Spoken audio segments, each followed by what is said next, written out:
I just never want to get tired talking about the iliacus because once in a while a new person walks in the door and says, "Oh, I have back pain, and right, I have to work my back more," and I'm like, "Oh, no, let's talk about your hips actually." So just that being said. And so you can come to any cross-legged, any shape, literally. It could be even this shape. I just like personally sitting cross-legged a little more because for many, many years I couldn't. And so I'm kind of just enjoying this. But you can come to any position, not a mermaid so much because the mermaid is going to inhibit slightly what we're doing here, or a lot. So we're gonna go for the range. Talking about our pelvis.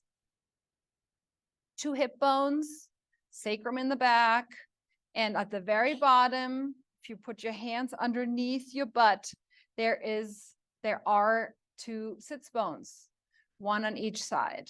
And we want to become a little bit more aware, and we always do this, but I'm just going to reiterate it because we can't hear it enough, I feel, how important it is where these 2 bones are situated and positioned in, especially most parts of the day.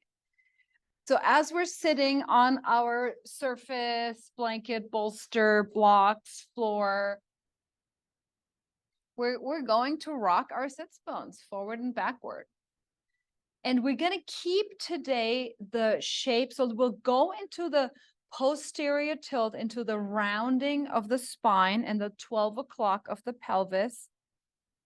And we're going to maintain that for right now so that the spine will not change. The sits bones are reaching forward. And then I'm literally grabbing on with my sits bones to the mat underneath me, and I'm going to come forward. And you can put your hands on the ground, your fingertips, and just take a moment here. Can you draw or hug your low belly a little bit more back?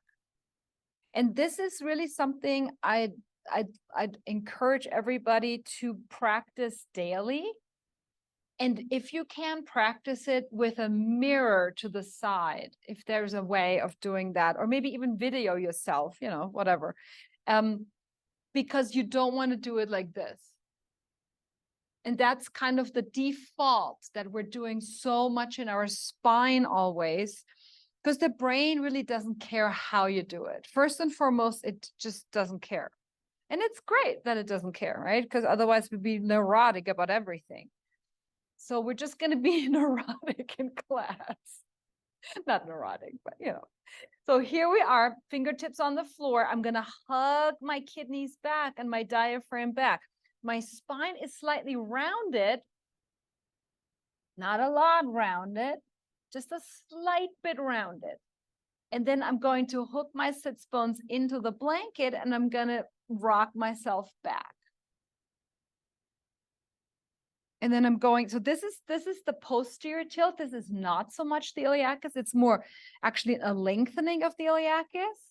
But now as I hook my sits bones down into the floor and come forward, and the more you can come forward, you'll come forward. The more the iliacus contracts, the more you come forward.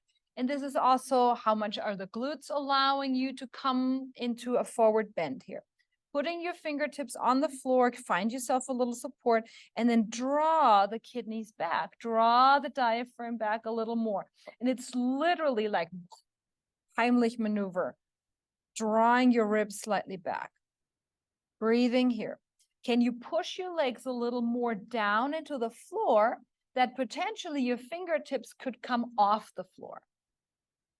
Exactly. Making sure it's not in my shoulders, just feeling that out, that we're not using here now, right? And you could even back up a little bit. And then let's go one more time, letting that pelvis rock back. My spine still hasn't moved. It's still in that slight flex position. And then drawing the sits bones down and back to come into the forward bend. And again, maybe you're going even deeper now. This is really up to, well, practice, really. Breathing here.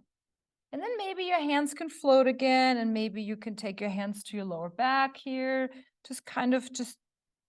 Now we're doing a little pulse here.